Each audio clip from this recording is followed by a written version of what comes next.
Hola, bienvenidos a esta inversión financiera. Hoy vamos a explorar a fondo los números de Zona Franca de Iquique S.A., bueno, Sofri, ¿no? Nos vamos a meter con el primer semestre de 2025. Exacto. Para poner un poco en contexto, Sofri es un actor clave allá en el norte de Chile. Administra la Zona Franca de Iquique, que es una concesión del Estado, y es como una plataforma de negocios para, más de 2.200 empresas. Impresionante. Sí, y conecta a Chile con Perú, Bolivia, Paraguay, el noroeste argentino, hasta el sur de Brasil. Un punto neurálgico. Totalmente. Y bueno, para esta charla nos vamos a basar directo en el documento oficial de ellos, el análisis razonado de los estados financieros, al 30 de junio de 2025, comparado con 2024. Ahí está la radiografía completa. Ah, y un detalle, vamos a decir MS para millones de pesos chilenos, para que sea más fácil seguir los números. Perfecto. Entonces, el objetivo hoy es desmenuzar un poco este informe, ver qué tan sólido fue Sofri en estos 6 meses. Vamos a comparar con el mismo periodo del año pasado, claro, y también con el cierre de 2024. La pregunta es, ¿este crecimiento que se ve es real? ¿Es sostenible? ¿O hay cositas puntuales ahí? Buena pregunta. Empecemos por lo que siempre llama la atención, la utilidad, el resultado final. Vale. Y el titular es llamativo, sin duda. Al 30 de junio de 2025, Sofri reportó una utilidad neta de M9.237 millones. Pero lo interesante es el salto. Es un 40,3% más que los M6.586 millones del mismo semestre de 2024. Un aumento importante. Un 40% más de utilidad. ¡Wow! Eso suena espectacular a primera vista. Pero bueno, como siempre pasa, ¿no? Hay que ver la historia completa. El informe mismo parece que dice que sí, los ingresos subieron fuerte, pero ojo con los costos y gastos que también apretaron. Es así, correcto. Es la dinámica clásica, ¿no? Suben ingresos, pero los costos y gastos se mueven, y no siempre igual. Para entender ese 40% de ganancia, primero hay que mirar los ingresos de la operación principal, los de explotación. Si comparamos con junio de 2024, subieron 5.526 millones. Eso es un 23% más. Ok, 23% más de ingresos. ¿Y de dónde vino ese empuje? ¿Fue parejo en todas las áreas o...? No fue parejo. Hubo diferencias claras. Un motor importante fue la gestión inmobiliaria. Esa área aportó 2.029 millones más, un crecimiento del 16,5%. La razón principal, venta de terrenos en el Parque Empresarial Sofri Alto Hospicio, el PESAJ. Y bueno, también un poquito por mayores tarifas de arriendo, pero menos. Ah, venta de terrenos. Eso suena a algo que quizás no se repite todos los semestres. Igual, ¿no? ¿Qué más impulsó los ingresos? Exacto. Ese es un punto clave para mirar a futuro. Otro gran impulso, y este fue fuerte, vino de otros ingresos de explotación. Un salto impresionante. 2.119 millones más. Un 84% arriba. 84%. ¿Y eso qué fue? La estrella ahí fue una nueva tarifa. Se llama visación. Básicamente cobran un 0,2% del valor CIF, costo, seguro y flete, de la mercadería por cada documento de salida de la zona franca. Ah, mira vos. Una tarifa nueva. ¿Y eso es algo ya recurrente? ¿Se queda? ¿O hubo alguna resistencia inicial de los usuarios? Buena pregunta. El informe la pone como clave del aumento, así que parece que se implementó bien. Si es sostenible, bueno, dependerá del volumen de operaciones y si mantienen la tarifa, ¿no? Además, el mall comercial aportó M738 más, un 9,5%. Dice que por mayor tarifa porcentual. El centro logístico también subió un 35,5%, unos M376 más. O sea, bastante diversificado el origen del aumento de ingresos, aunque con 2 pilares fuertes. Sí, y falta uno pequeño, pero con un salto porcentual gigante. El Parque Chacayuta en Arica. Creció 160%, M264 millones más. También por venta de terrenos ahí. Entendido. Entonces, mezcla de venta de activos, que es puntual, esa nueva tarifa que parece más recurrente, y crecimiento a las áreas, digamos, más tradicionales. Ahora, si los ingresos subieron 23% y la utilidad 40%, algo pasó con los costos y gastos. Subieron, pero menos. A ver, veamos los costos de explotación. Exacto. Los costos de explotación subieron 1.414 millones, un 10,4% respecto a junio de 2024. Y acá, el protagonista absoluto, pero absoluto, fue remuneraciones. Subió 1.312 millones, un impactante 71,5%. 71% en remuneraciones. ¿Qué pasó ahí? La razón principal, y esto es clave, fue el pago de bonos por término de negociación colectiva. Cerraron acuerdos con 2 de los 3 sindicatos y, bueno, eso implicó un desembolso fuerte. Ay, claro, los bonos de negociación. Esos siempre mueven la aguja de forma significativa. Son gastos reales, claro, pero no recurrentes todos los años en esa magnitud, no. Definitivamente. Ese fue el factor más pesado en el alza de costos. Después, otros 2 costos que subieron fueron el costo de concesión, que es lógico, ¿no? Si suben los ingresos, sube el costo de la concesión. Fueron $638 más un 18,2%. También subieron un poco otros costos varios, gastos de empresas de servicios como seguridad, aseo y la depreciación normal. Pero ojo, hubo algunas compensaciones a la baja. Ah, sí. ¿Cómo cuáles? Por ejemplo, bajaron los gastos generales dentro de esta categoría de costos. Unos UMS 601 millones menos, 18,2%. Dice que principalmente por menores pagos de contribuciones, impuestos territoriales. Y algo positivo, la provisión para deudores incobrables, o sea, para clientes que quizás no paguen, bajó casi un 60%. Unos UMS 175 millones menos. Ah, ¿eso es bueno? Sugiere que o están cobrando mejor o hay menos morosidad que el año pasado. Exactamente. Bien, eso por el lado de los costos directos, los de la operación. ¿Y qué pasó con los gastos de administración? Los más corporativos, digamos. Esos también subieron. Y de hecho porcentualmente más que los costos de explotación, un 26,2% arriba. Esos son UMS 1.437 millones adicionales. Acá es una mezcla de cosas. Los gastos generales subieron fuerte, UMS 714 millones más, un 53,5%, principalmente por honorarios de asesorías y estudios. ¿Se sabe si esas asesorías son por algo puntual o es un aumento más estructural del gasto? ¿Algún proyecto nuevo? El informe no lo detalla tanto, pero es relevante para proyectar, ¿sí? Además, las remuneraciones en administración también subieron bastante. 645 millones más, un 30,4%. ¿También por los bonos? Sí, acá vuelve a pegar una parte de esos bonos de la negociación colectiva. También hubo un aumento contable por deterioro de activos, que es más técnico, y mayores gastos en servicios computacionales. Ah, y un dato curioso. Subió muchísimo la provisión por indemnización por años de servicio, la IAS, casi 400%, 54 millones más. Pero aclaran que fue por un cambio en cómo se calcula, no porque hayan despedido más gente. Entiendo. O sea, el impacto de los bonos sindicales se sintió en las dos líneas, costos y gastos. ¿Hubo algo que bajara en administración para compensar un poco? Sí, bajaron otros gastos de administración y la depreciación de esa área, pero no alcanzó para, digamos, neutralizar los aumentos principales. Ok. Y para cerrar el estado de resultados, ¿qué onda con el resultado no operacional? O sea, lo financiero, diferencias de cambio, esas cosas. Este resultado tuvo una variación negativa, pero muy leve. Apenas 24 millones menos que en junio de 2024. Un 1,3% abajo. Nada. Hubo movimientos para los dos lados. Por un lado, bien, más ingresos por garantías de clientes que ejecutaron y menores gastos financieros. Pero por otro lado, mal. Bajaron los ingresos por inversiones financieras, hubo un pequeño efecto negativo por la UFE, la unidad de fomento que sigue la inflación en Chile, y menor ganancia por tipo de cambio. En el neto casi igual. Clarísimo. Bueno, dejemos entonces el flujo de ganancias y pérdidas, el estado de resultados, y miremos la foto de la empresa al final del semestre. El balance general o estado de situación financiera. Acá comparamos contra diciembre de 2024. ¿Cómo cambiaron los activos, los bienes y derechos de Sofri? Los activos totales bajaron un poquito, un 3,1% entre diciembre y junio.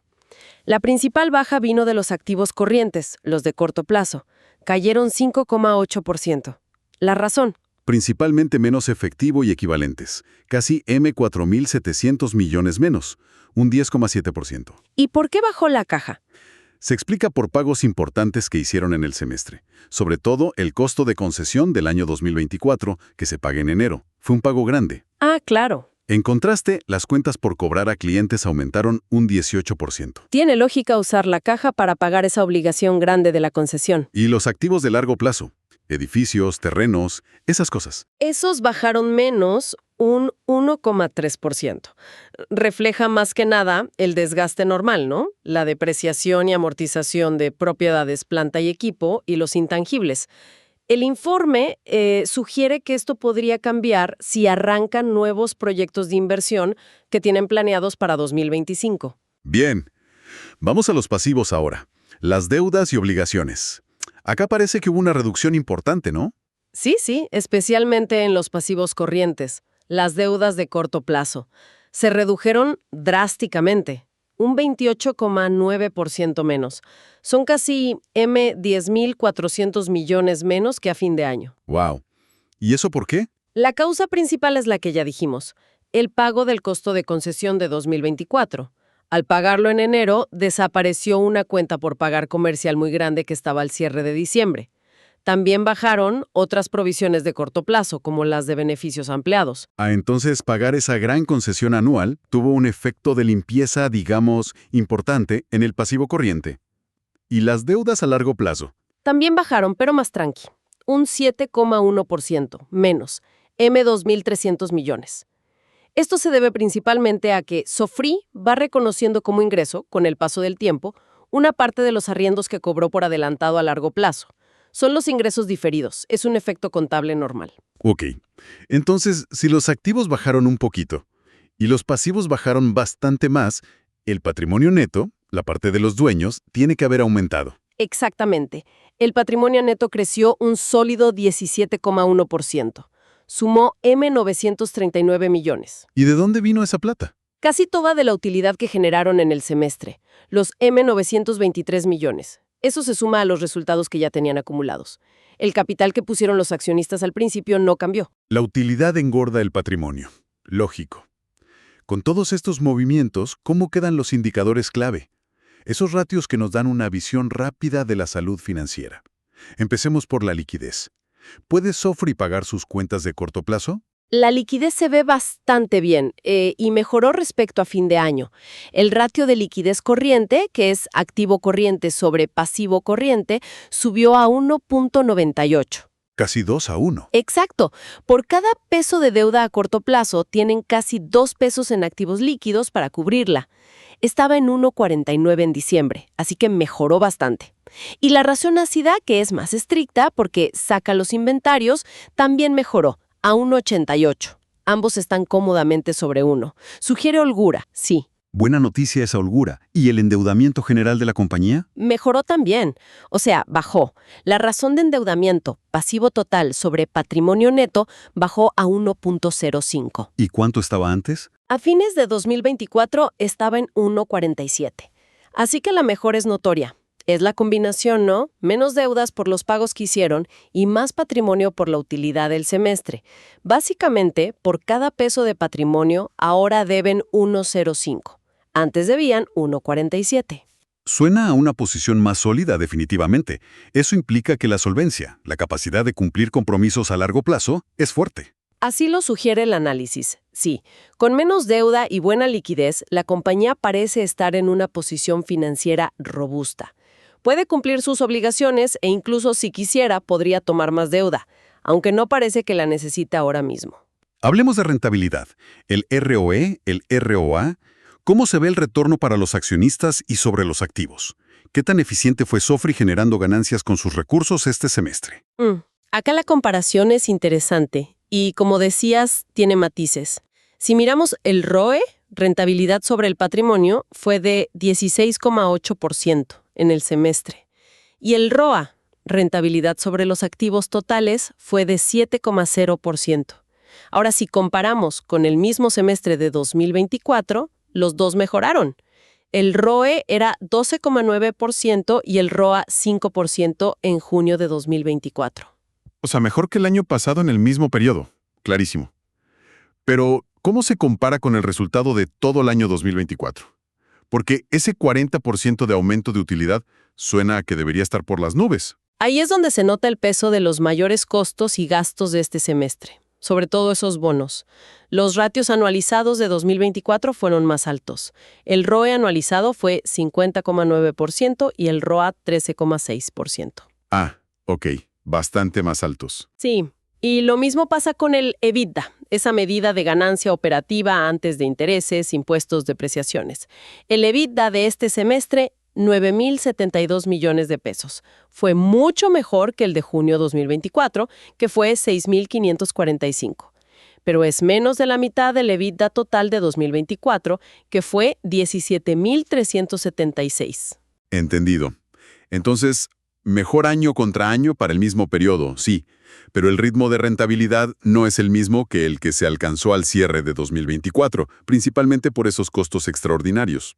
¿Y los márgenes de ganancia? El margen bruto, lo que queda después de los costos directos, se mantuvo muy estable, cerca del 49%, similar a diciembre y mejor que junio 2024. Sin embargo, la proporción de todos los gastos sobre los ingresos sí subió un poquito respecto a diciembre, quedó en 74,6%. Refleja el peso de esos gastos administrativos que comentamos. Muy claro. Ahora, un punto que siempre genera preguntas. El flujo de efectivo. ¿Cómo se movió la plata realmente en Sofre? ¿Entró o salió? Y acá hay un dato que salta a la vista y, bueno, necesita explicación. El flujo neto generado por las actividades de operación fue negativo. Negativo. Sí, negativo en MS 3.218 millones.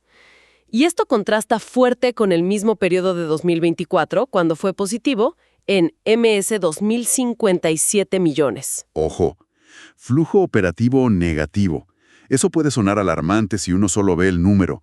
¿Cómo se explica esa diferencia tan grande con el año pasado y con la utilidad positiva que sí reportaron? Es una excelente pregunta, y el informe lo aclara bien.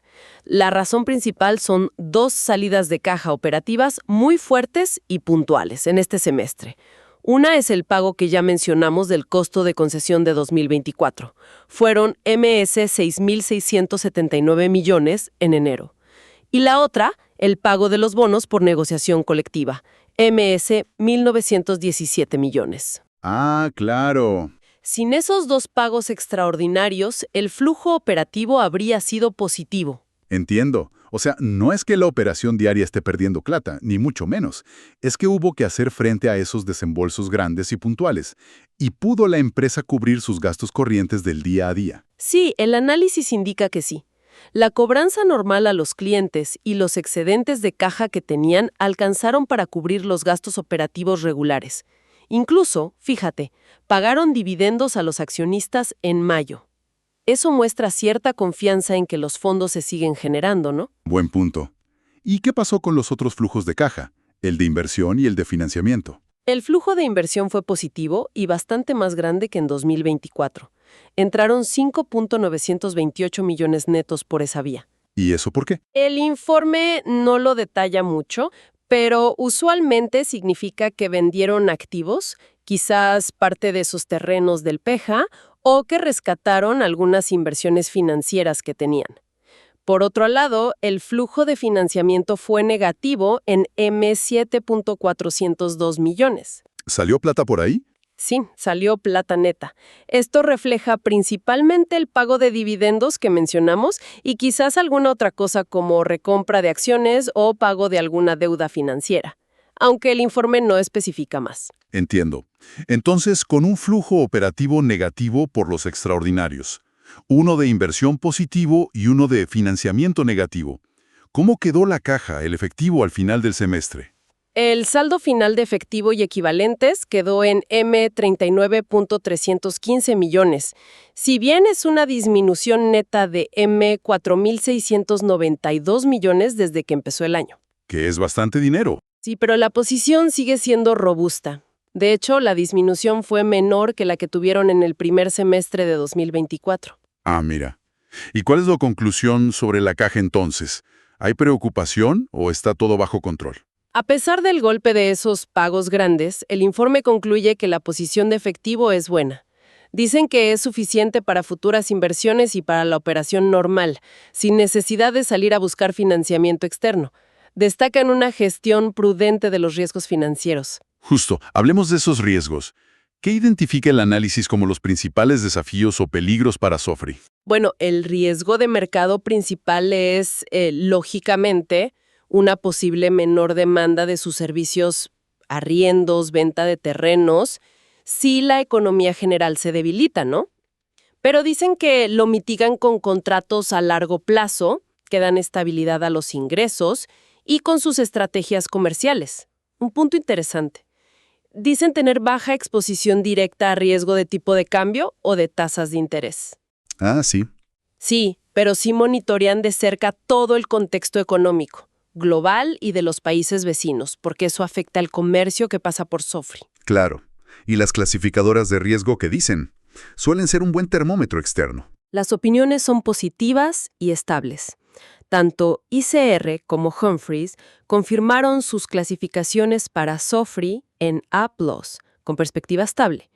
Califican sus acciones como de primera clase, nivel 2 y 3 respectivamente.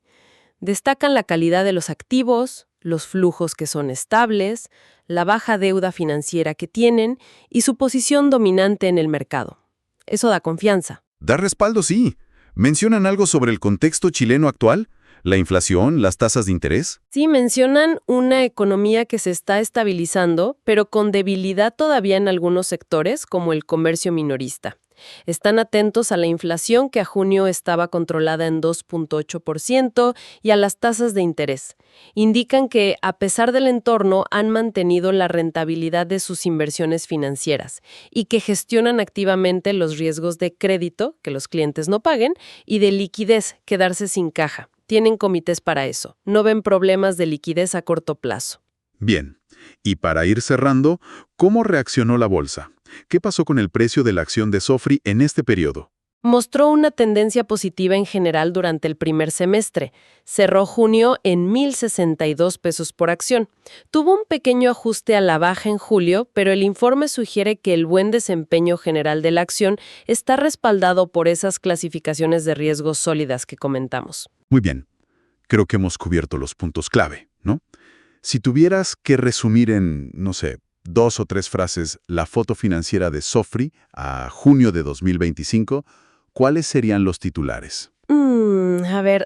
Destacaría una fuerte alza en la utilidad comparada con el año pasado, ese 40%, pero, ojo, impulsada de forma importante por factores específicos como la venta de terrenos y la nueva tarifa de visación, y que esta alza fue parcialmente contrarrestada por mayores costos y gastos, sobre todo por esos bonos sindicales extraordinarios. Eso presionó la rentabilidad si la comparas con el cierre de 2024. Sí. Yo añadiría que la estructura financiera, el balance, mejoró. Tienen menos deuda y buena liquidez. Y que el flujo de caja operativo fue negativo, sí, pero tiene una explicación clara en esos pagos puntuales. No parece comprometer la posición de efectivo, que sigue siendo sólida. Y todo esto, como decías, con el respaldo de buenas clasificaciones de riesgo. Exacto.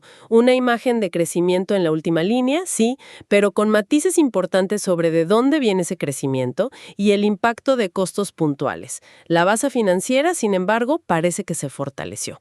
Perfecto. Bueno, para finalizar, como siempre, dejemos una reflexión abierta, algo en que pensar a partir de todo esto que analizamos. Dale. Pensando en esa fuerte dependencia de factores como la venta de terrenos y la nueva tarifa de visación para el impulso reciente, la gran pregunta es, ¿cómo planea Sofri mantener este ritmo de crecimiento y rentabilidad a mediano plazo? ¿Tiene otras palancas, otras cartas bajo la manga si la venta de terrenos se modera o si, por ejemplo, surgen presiones sobre esa tarifa nueva?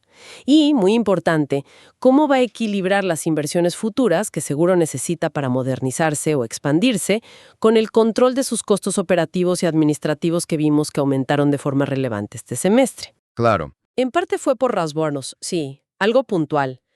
Pero quizás también haya factores más estructurales ahí. Es el desafío de siempre, ¿no? Crecer, pero de forma rentable y que sea sostenible en el tiempo.